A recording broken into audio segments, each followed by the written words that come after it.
So, I just wanted to say welcome and show a picture.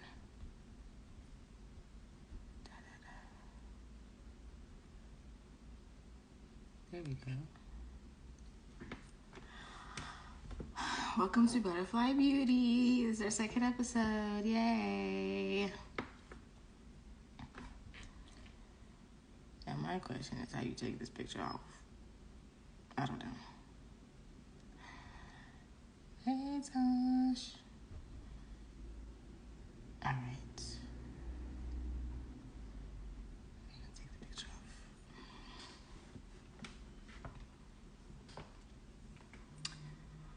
Welcome to our second Butterfly Beauty.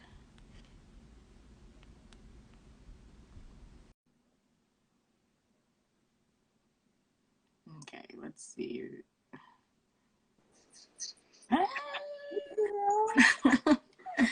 Hi, Tosh.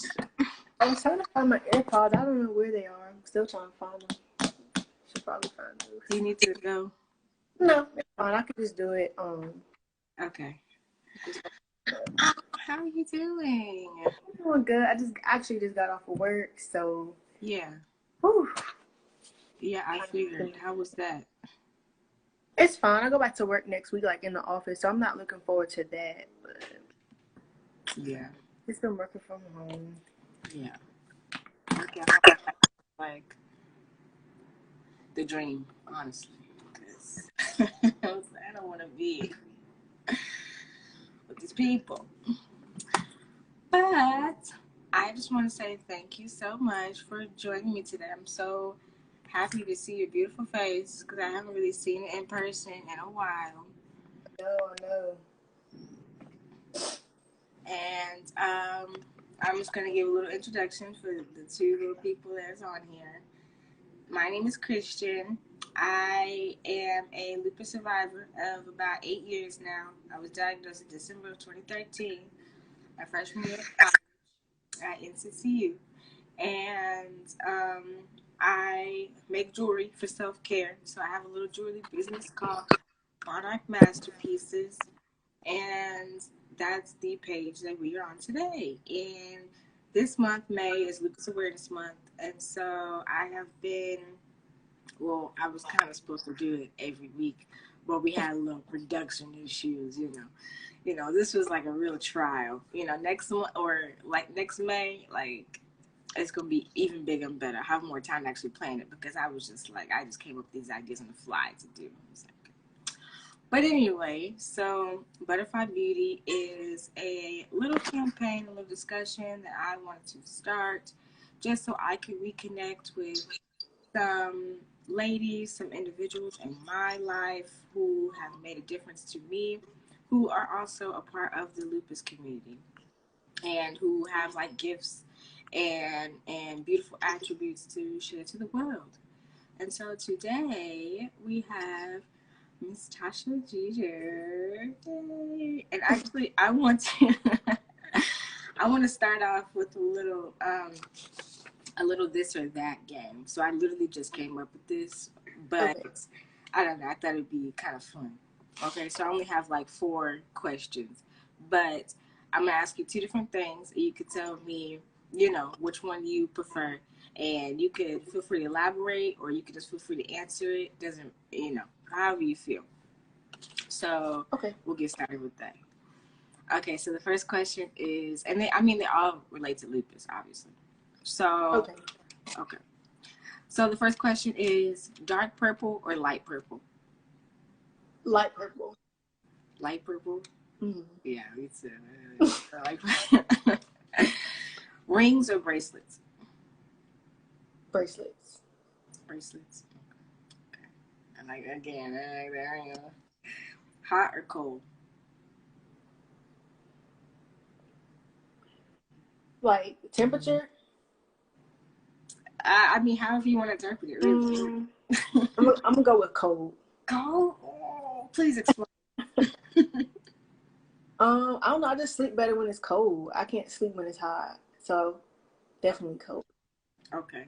I'm gonna go with hot because, like I mentioned in our last video, and just in general, people who know me, my cold intolerance is something serious. Like 65 or below, no.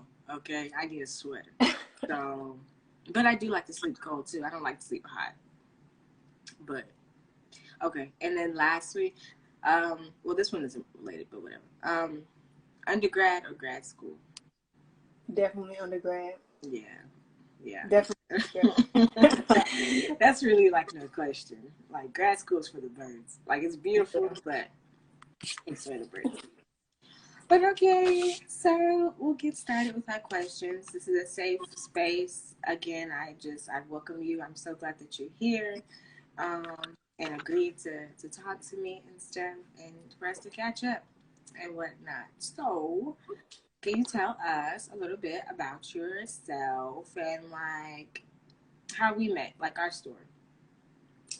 So I met Christian. We were both already together. I think it was like my junior year, might have been your senior year. We were already together in the same building, and that's when she first told us that she had lupus.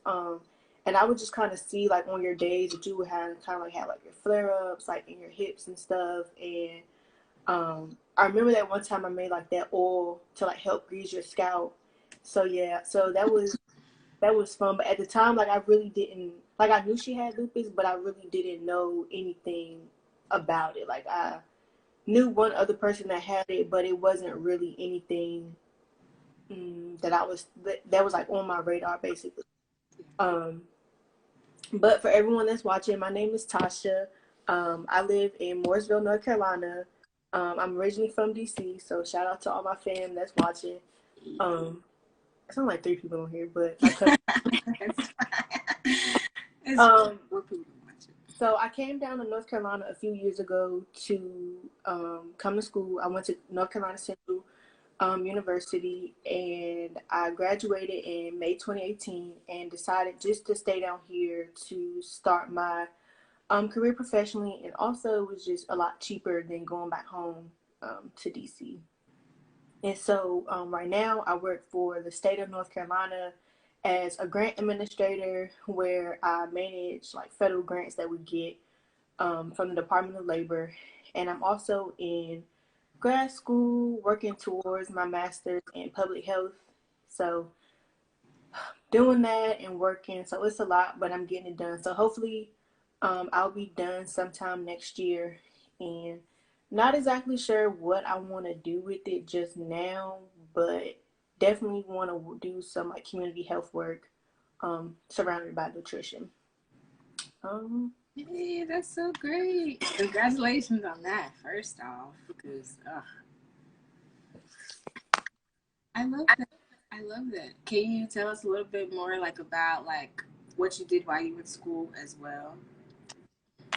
So I was like a busybody in school. Like I felt like I was just always in something or involved in something. So I was an RA for 2 years. I did SGA for a year. I was vice president of my sorority. Um, just a lot. Like I just felt like I was just always like in something. My senior year, I was doing like my internships. I worked in a writing studio for 3 years, just helping people like edit papers and things like that. So I was just a busybody in school. And lupus definitely kind of all the way down. And I'll talk about that a little bit later, but definitely was into everything when I was in school. Me and Tasha used to have so much fun at that RA desk. Okay, we in a rough and hall, sitting there dealing with these crazy calls, dealing with our DA, and just like the people that we met as our residents and stuff. So I definitely enjoyed having her and just like us having our little shenanigans, our times and stuff. Um, but yeah, so Definitely you were came going to talk across about some that. characters. No, I was saying we definitely came across some characters at the rough and desk. Oh, for sure. For sure. But okay, so we were gonna go a little bit into like your lupus story. So like, when exactly were you diagnosed? Like, you kind of talked a little bit about already what kind of symptoms or what you were having a little bit before you had an official diagnosis. But can you just tell me a little bit about that? Like, what kind of symptoms were you having? Um, yeah, just tell me a little bit about that. Yeah. So I actually think I started noticing my symptoms like my senior year. I was having, well, my senior year at Central, I was having like really bad like back spasms where like my back would like just lock up, really couldn't move. And I just thought it just came from just sleeping in those hard like twin beds at school. But it would come and go, so it wasn't anything that I wanted to like go to the doctor and see about. So I graduated May 2018, and a few weeks after that, I started working at camp, and I started noticing I had an ulcer at the roof of my mouth. I thought it was a burn from just eating food too fast, but so it wasn't healing, and so eventually it started like at the top, and it was just like all the way back. So it was just really uncomfortable, just like eating or drinking anything. And so that stayed basically like the whole summer. So that September, I went to the dentist to get my teeth cleaned, and I remember telling the dentist to just be gentle and be careful like when working in my mouth because I had I had a burn and I just wanted them to be gentle. So she looked at it and she was like, "Okay, I'm gonna be right back." And so then when she came back, she got a nurse and she got another dentist, and she said, "Well, it's not. I don't think it's a burn." She said, "I know for sure it's not a burn. It's an ulcer, and I think it might be something autoimmune related." So I didn't really know exactly what she was talking about. She never named lupus, but she did say it was like something autoimmune related. So I ended up making a doctor's appointment to like an ENT specialist to kind of see what was going on, and he just kept giving me like mouthwash to like just keep it clean and stuff like that. But they never tested me for anything. So the mouth ulcer was the first thing. The second symptom that I had was like fatigue. So that September, I started like my first like big girl job, like after school or whatever. And I was like extremely exhausted. Like I remember I was like nodding off in staff meetings. Like I was like super embarrassed. I would have to like go to my car and take like 10 to 15-minute cat just for me to be able to function. So the fatigue was, I would say, it was like the second thing that started. And then really bad like body aches and pains. And I was working out at the time, but I wasn't really working out to the point where I was like going like really hard in the gym. But I would just wake up and just felt like I just got hit with like a bus or something. So the body pain was the third thing. The last thing was the hair loss. So I came home for Thanksgiving. And at this point, like I didn't know what was going on. So I took the whole week off and I made a doctor's appointment with my primary care back in DC to see what was going on. Like I told them to test me for like cancer, diabetes, like test me for everything because I didn't know what was like going on. Yeah. So um, I started like I came home and my mom. I took at the time I was wearing a wig, so I took my wig off and my mom was like, "You have a bald spot," and I was like, "No, I don't." Like my mom, she like jokes and plays a lot, so I really wasn't really taking her seriously. But she was like, "No, like you have a bald spot." So the next day, I remember going to like my best friend's house, and I remember going to her room and taking the wig off, and I said, "Tell me if I have a bald spot. Like really look and see if I have a bald spot." And she was like, "Yeah, like your hair is like coming out in the middle." So I was like, "Oh my god!" Like I didn't know like what was going on. So the next day, I had the doctor's appointment, and the doctor I was telling him all my symptoms, gave him like the rundown of like when it started. And he was just like, "What you're describing sounds like lupus, but we want to run some tests to be sure." So he ran some tests, and not even like 3 hours later, he called me back and was like, "I need you to come back and go to the rheumatologist for some additional testing." So at this point, I'm like, "Oh my goodness, like what is going on?" So the rheumatologist called me and we had the appointment, got like 20 tubes of blood taken or whatever. And so at the end of the appointment, she started me on prednisone and Plaquenil. So at this point, I'm thinking, if I don't have lupus, why you start me on? So once she like prescribed the medicine, and things like that, that's when I kind of started to have a feeling like, okay, I might have lupus. So the next week, November 27th, is when she like officially diagnosed me with systemic lupus. Um, and I don't think that like the diagnosis, like, you know, sometimes you get diagnosed with something and you feel like a relief. Um, I didn't really feel relieved. I more so felt like angry and like definitely confused and scared, but I didn't know anything about lupus. I didn't know many people with it, and I was just like, "Whoa, like this is what was going on." But I like when I was going through all of that, I really just was kind of thinking my symptoms were just okay. You're not in school anymore.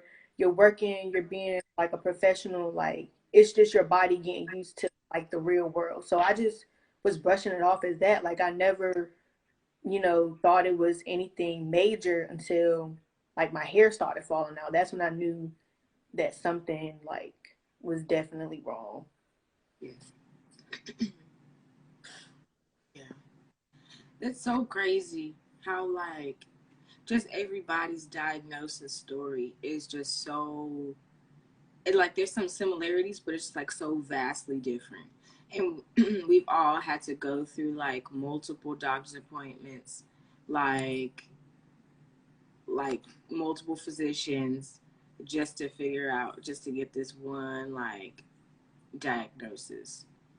Yeah. And that's a lot, especially with you just having graduated.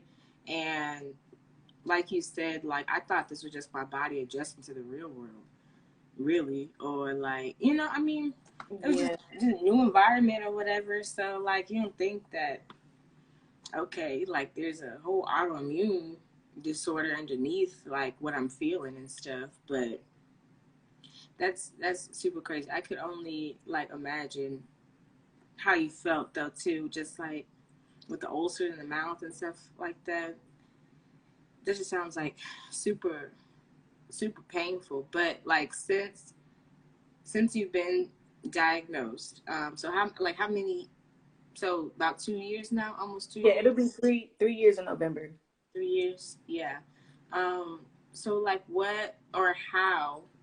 Because I know it's a process and it's going to be a continuous process for the rest of our lives.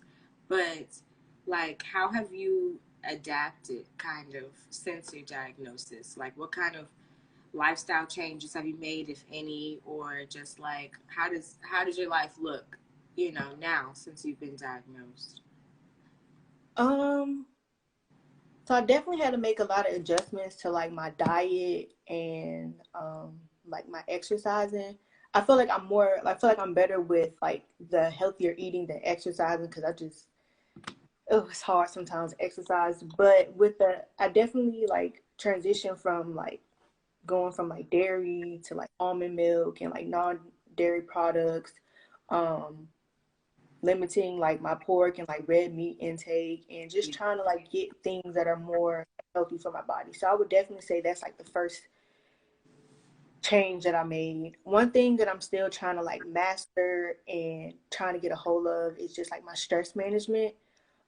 So the more like stressed or worried I am, like my body manifests that into like pain or, you know, a rash on my face. You can probably like see it like this right here is something that I'm trying to, you know, get rid of. And also just going to therapy like helps me with that. Saying no and like self care helps me with, you know, just managing it and staying on top of it. And also just being like honest like with my friends or family, like just letting them know like, you know, this is not the day. Like I'm not going to push myself to do this anymore. And that's been something that's been hard for me because I'm have always been someone that has been like on the go, busy doing something. And for me to just like basically get like humbled and just be like, no, you have to like sit down and worry about yourself. Like that's been a lot to adjust to.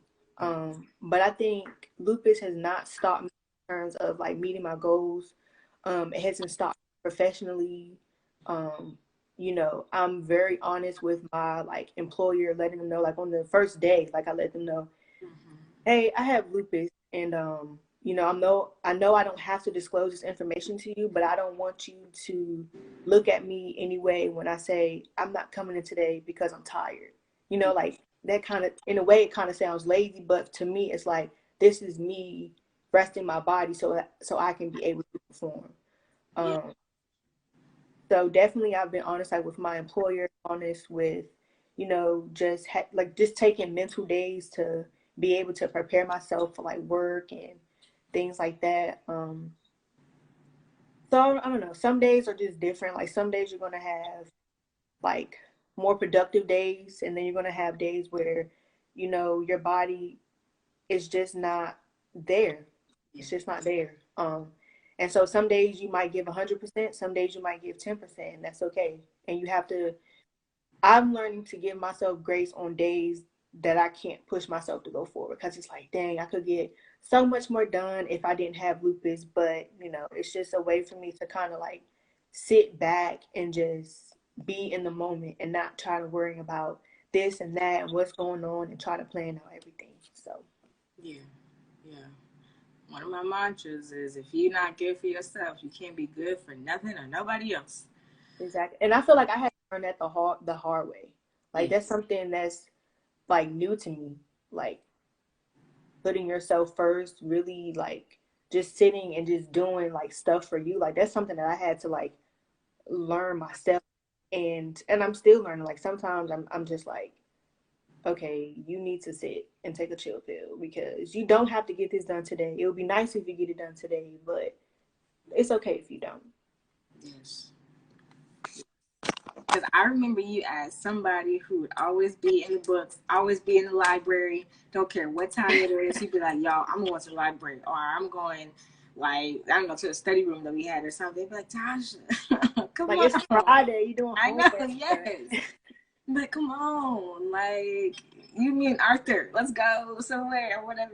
Like, like, no. So I hear you on that, boo. I hear you on that for real. And, like, just let me say on the 15th, so my mother and her group, actually my mother actually hosted like it was called the Power of Purple, and it was like a lupus awareness brunch. And I was a speaker, and then we had another speaker. She's actually one of the ladies that facilitates the Fort Worth, Texas support group that I go to. And it was a really beautiful event. Like my mom did a great job of putting it on and everything. But I had to like it was from 10 a.m. to 2 p.m. and I had to go to work at 3. Well, actually, I had to go to work at I had to go to work at 3 that day. And baby, let me tell you, I did not hesitate to call up and be like, "Hey, I'm gonna be late, okay? Because I'm part of this event, and I need a little nap actually in between just driving alone. You know, driving from that location to go to work and stuff, and then actually um, put on Purple Day. So on the lupus calendar. I don't know what you want to call it. But for people who have lupus or supporters of lupus or caretakers and things like that, there during Lupus Awareness Month, there are like certain days um, that like we like to recognize. So there's like World Lupus Day, which is May 5th, and then there's Put on Purple Day for or that's on May 21st. Yeah, on May 21st. So I was definitely decked out in my purple. Did you do anything for Put on Purple Day? No. And like this is gonna sound like for me, like I didn't wear any purple. I don't even think I have purple, honestly. But but this year I wasn't really in the mood to celebrate lupus awareness. Um, I've just been having a lot of things going on with my health that I'm trying to deal with, and it's just been really tiring trying to like adjust to different medicines and trying to get, you know, just trying to just adjust. And so with school and work, like I wasn't really in the mood this year to celebrate. I do shirts. I see your favorite shirt. So this year I didn't do shirts. I did masks just for like my close family and friends. And so I just did that and mailed them off to everyone. Like 2 years ago, we did the walk, and then last year because of COVID, we couldn't do the walk. But this year, I just wasn't really in the mood to celebrate or do anything involving like lupus. And like for me, like lupus is 365 days a year. Even if I don't, like do anything during like the month of May to show, my support of lupus and, like how we can raise more awareness of it. Like to me, I feel like regardless of if I having conversations with people that I know and love or someone that I've just met like the first time, like somehow like lupus comes up in the conversation, or somehow we start talking about someone that we know that has lupus. It's like, dang, what should I say? I have lupus. So it's like I'm always talking about it in a way. I might not post about it like every day or in May. But this year I just didn't have the energy to go all in for like lupus awareness month. Hopefully next year when it's like free of COVID, we can do, like something big and get like more shirts and stuff. But this year I just really just wasn't in the mood to do all that. And like I kept getting the emails from like the LFA, which is like the Lupus Foundation of America, and I just kept like ignoring them. They was like, "Did you wear your purple? Did you wear your purple?" I'm like, "No, I don't. I don't wear purple." But like I always wear like my Live Learn Embrace shirts. And so I've had people to come up to me and like ask about like where I got the shirt made, stuff like that when I'm at like Target, Yeah. and things like that. So Yeah. And that's completely fine because I love what you said about lupus. It's 365 days a year. And honestly, like the awareness, the education, the importance of just like, I don't know, I don't know. But it should be like something that's recognized all the time, not just a month, but it's just kind of like every disease or every, cause has like their own month or something like that. And so I guess I definitely can say that I wholeheartedly understand because, like, the first couple of years that I was diagnosed and everything, lupus awareness month, I don't really care about that. I'm just like, I just need to, I'm like, okay, well, what do we do during that? I'm just trying to work on myself. I'm just trying to, like you said, get adjusted to these medications and just get adjusted to like my everyday life, that includes my emotional, my physical, like everything. So I completely understand what you're saying about that. And it's okay, like you said too, like maybe next year going to the walk or something like that, whatever you can do, but you're living it every day. So a little month or recognizing a day, it doesn't define really anything. But I respect that wholeheartedly. I respect it. I respect your honesty. So we talked a little bit about self-care, and how honestly with lupus, like if we are stressed, then that can definitely manifest into like physically us being sick. And so in what ways do you practice self-care, and what does that like, what does that look like for you? um so self-care to me is taking a nice long nap. Like I love napping. 9 times out of 10, if you, I'm either probably just waking up from a nap or I'm trying to get up and go take a nap. So definitely making sure that I'm getting my rest. Because sometimes at night I don't always. So whenever I can, like rest, like I try to take advantage of that. Reading, walking in the park, long walks in Target is also self care. I just like going to Target and just like walking around, like just just being out the house and just doing that. Self care for me is also saying no, like really sitting down and weighing like my like weighing like how I feel, weighing like like what's been going on in the week, and just making sure that I'm not putting on my body or myself in general. So those are things that I try to do for like self care. Also like journaling and like just being home where I'm not like pushing myself like too much and but self care, I feel like it's just that I'm still trying to master. Yeah. Because like I said like earlier, sometimes it's hard for me to just sit down and not want to be in every little thing go all the time. So self-care to me is just having those like conversations where you're checking yourself and be like, do you really need to go to Target and Walmart today? Like, um, but it's definitely something that I'm still trying to like master. And yeah, self care is just. I feel like if it wasn't for lupus, pouring a lot into like a self care regimen, I would be now. Yeah. Um, so yeah, lupus has definitely taught me a lot about like self care and just making sure that you're putting yourself first. Yeah. She said, "Do I need to walk around Target and Walmart today?" Or I can't stand Walmart. Oh my gosh. Ooh, I feel that. I feel that. And so, like, since being diagnosed, again, kind of going back to the same question, but adding on something different. Since being diagnosed, in what ways have you, because I love butterflies, again, everybody knows that the symbol for lupus is a butterfly. So, in what ways have you, because you are a butterfly, a beautiful butterfly, what ways have you come out of your, in what ways have you come out of your cocoon?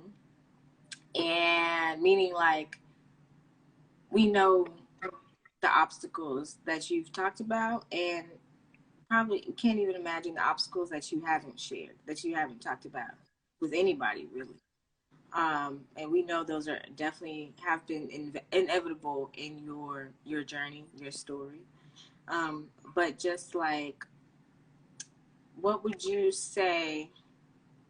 What would you say to somebody who is new in their lupus journey, just being diagnosed, or a little butterfly that needs help coming out of their cocoon?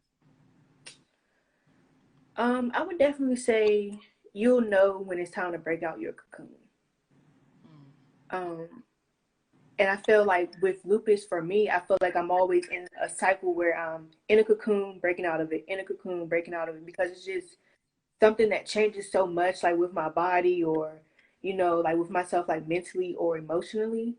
I would definitely say lupus has brought me out of my shell in terms of facing things that I probably wouldn't have faced, like mentally and emotionally, if it wasn't for lupus. So it's made me more like self-aware in terms of like what I need to heal from and what I need to do to like move forward in order to take care of myself. And it's like things that I really didn't even know was a problem until I had lupus. I was like, well, is this something that started then, or was it something that started like before? So it's just definitely made me like more self-aware. Um, and that has like broken me, I guess broken, I don't know. It's taken me out of my cocoon because like going to therapy and like opening up was not something that I was doing before my diagnosis. And Yeah. so it definitely has brought me out of my shell and being like more open and honest about how I feel and not feeling bad for saying things that might sound like wrong or, whatever it is. Like I definitely feel a lot more like open and expressive in terms of like how I feel. I guess I would say in terms of helping someone who was trying to break out of their cocoon, like I said, you'll know when it's time to break out your cocoon. And sometimes you don't even notice that you've broken out of it. It's just something that you can wake up one day and say, okay, I've handled this situation better, or, I'm doing this in a much better way than I was before. So sometimes you don't even notice that you've broken out of it until something happens and you're like, okay, I'm out of this cocoon. I will also say, like I said earlier, like just give yourself grace. Like on days where you feel like your growth is not where it should be, or you feel like you didn't put in a lot of effort to, trying to better yourself for that day, like it's okay. And that's something that I've had to learn as well, like in terms of just self betterment and trying to make myself better in certain areas of my life where, like I said, some days I might not have the energy or the willingness to like make those changes. So just giving yourself grace and just embracing where you are, like in your journey, like whether you have lupus or not, like just embrace where you are, because you're not going to be always in that moment. And then when you look back, you might cherish where you were at that moment, but you might be somewhere different. Yeah. Yeah. So those are the things that I would say. Like I said, I feel like I'm right now. I feel like I'm in the part of the cycle where I'm back in a cocoon, and just trying to figure out when it's going to be the right time for me to break out of this phase or this cycle of like my life right now. So Yeah. That was a word, Tasha. You about to make me cry over here because I'm already taking your words and I'm like, no, yes, I could deeply, deeply apply those. And I wholeheartedly understand what you're saying about being in a cocoon and then coming out of it. And it's a constant, cycle. It's never like fully just, I mean, you know, lupus is a lifelong, it's a chronic disease. So it's like, okay, we'll have one uphill battle.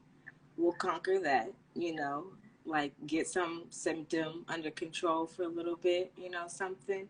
But in a sense, it's kind of like there's always going to be something else, and I'm not saying that on like a negative way, kind of, but it's just, it is. It's another challenge. It's another adversity that we just have to learn to, okay, realize it, in a sense, really accept it, because I mean it's going to happen inevitably, and yeah, just feel like and just like figure out ways that we can personally deal with, not like what I mean. Yes, we'll listen to the advice of doctors, but not everything that they say, not everything that people who don't have lupus had to say. We'll take their advice, we'll listen to it and appreciate them for trying to encourage us, maybe, or try to assist us or whatnot. But at the end of the day, nobody besides ourselves are our best advocates, and nobody besides ourselves can really, really, truly understand that. So I for sure feel that. I definitely feel like I'm in a cocoon, right? I'm back in my cocoon right now too, because I actually have to have brain surgery. Either at the end of this, probably not at the end of this month, because that's only like one more week or a couple more days really, but sometime next month or at the beginning of July. So, and it kind of came out of nowhere, really.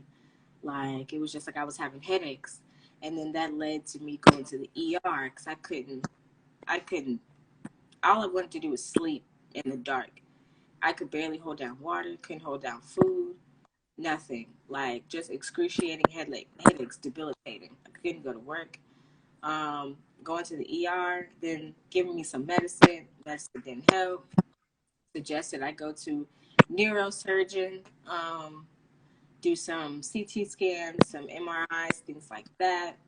And then it was like a whole whirlwind ever since then. It was like, and this process started in February, and now we're in May. Like, and then they ended up finding out that actually 2 out of my 4 arteries in my neck are occluded, like completely closed.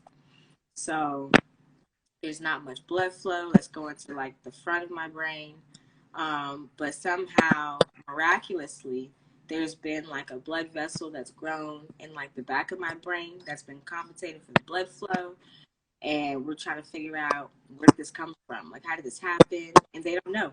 They don't know if it's related to the lupus. They feel like either I was born with this or it's just been happening for a long time, because, for one, they don't see this kind of stuff in people our age. They see it in older people. And because that blood vessel has grown to try to compensate for the blood flow.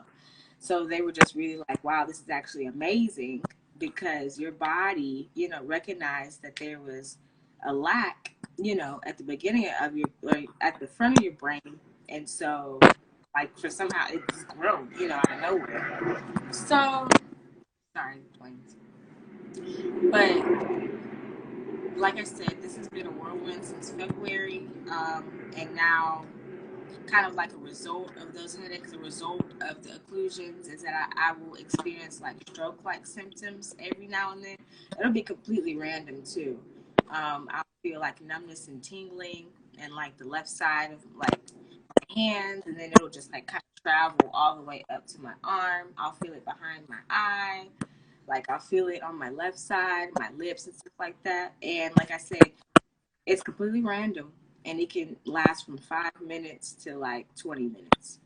So that's been kind of like scary in a sense because I don't know what's really triggering them or triggering those symptoms. I don't know like how to stop it. I don't, but it's like I can't. And so inevitably to kind of get some more blood flow to the front of my brain and to kind of, I guess, alleviate the pressure of the carotid arteries or whatever, the occluded arteries, is to have like a bypass surgery, basically have a brain surgery. So that's the cocoon. That's a little bit about the cocoon that I'm in right now. And in a sense, I've been processing it a little bit. At first, when I was in the ER and everything, because I was in the ER probably for a total of 2 weeks, I was scared. I was scared because that's all they kept telling me. You need brain surgery, or you know, like all that stuff. And I was just like, what? Like, what the hell are you talking about? Like, what does that mean? Like, like it doesn't make any sense. How does this come to this? You know? But like more so over time, I'm very thankful that I have my support system of my family, of, you know, just like the support groups that I go to, people like you that I can listen to, and just like continue, like we check up on each other and stuff like that. But more so, I'm just kind of in this space where, okay, like this has to be done. You know, I'm gonna get it done. You know, I'm actually working on scheduling an actual date for it now, and just like I just wanted to think about my recovery and do what I can in my power to make sure that my recovery will be, you know, I don't know, as time, well, I guess just my recovery time will be as like beneficial as possible. And I don't want to rush it because when I had my hip replacement too, that's when I really learned that no, sit your ass down. No, you can't go anywhere, like, you know, but I really came out on the other side, and I'm so blessed. You know, I just celebrated my little hip surgery, like my hip surgery anniversary on the 23rd, actually. So it's been 2 years since I had my hip replacement, and I can't believe it. And so I just am trying to be as optimistic as possible and just think about, you know, one day, you know, in the future, I'll be celebrating my brain surgery anniversary, and like, look at me now, you know. So yeah, that's my little cocoon that I'm coming out of too. Um, and I feel you on that. And I'm so grateful to have you on this to share these things with, and just to continue to hear your perspective on everything. Because whether you know it or not, like you helped me so much, and you're going to continue to help other people somewhere out in the universe who will watch this video, because when I post it on YouTube or just now, you know, it's about us educating people, and it's about us being advocates for ourselves, like I mentioned before. So I just wholeheartedly thank you for being vulnerable and transparent with us and with me, and sharing everything that you have with us. Yeah, I definitely think it's definitely disappointing when you like make progress in your journey and then something happens that sets you back. And that's kind of like what I'm dealing with now. Like when I was first diagnosed, I was on like 3 different medicines, like at the highest dosage. And then I worked really hard to try to get down to none. Like I really didn't want to be on any of the medicine. And so I was on one medicine for like a year and a half, going on 2 years. And then recently I got put on another medicine because my rheumatologist felt like the symptoms that I was having like were just becoming resistant to just that one medicine. And so I've just been really disappointed about that because I worked really hard to try to get on, to just be on like 1 to 0 medicines to be back on 2. But for right now, I'm adjusting and doing pretty well on them. But to say that I'm like happy about it, like I definitely wasn't. And that's part of the reason why like I wasn't really in the like mindset or mood to really try to celebrate like lupus awareness this year, because it's really like nothing to celebrate. It's just something more to, just bring awareness about. So I definitely understand. Will keep you in my prayers in terms of like your surgeries and like moving forward and stuff like that. Um, but I'm really grateful for like my friends and my family and my support group, because they might not understand like what I'm explaining to them when it comes to like my flare ups or medicines, but they're listening, and so I appreciate that.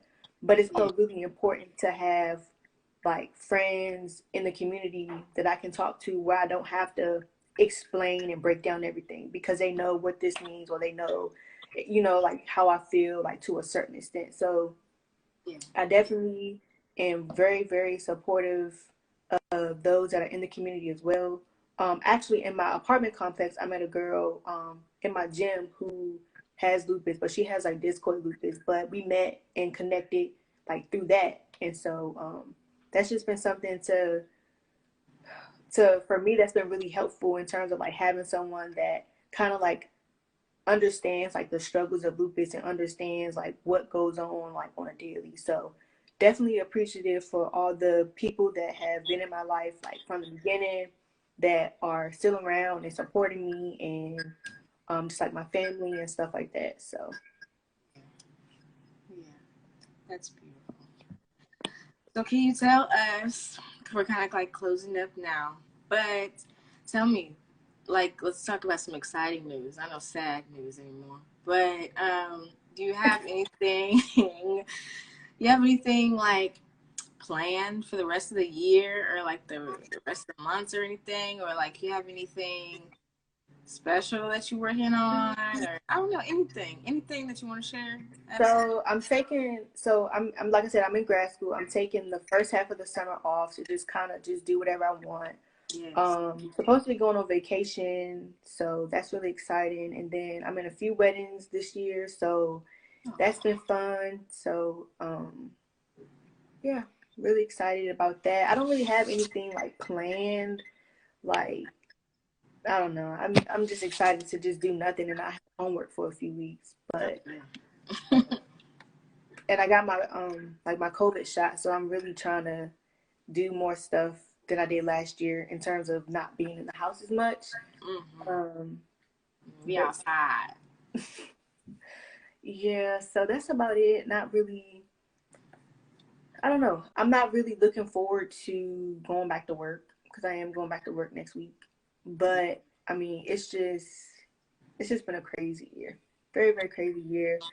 But nonetheless, like even though like I'm a little bit disappointed about like, just like the medicine and stuff like that, I'm really happy that I'm still thriving and that I'm here and that I'm still able to turn my mess into a message. And Okay. that's where I'm gonna leave it at for today.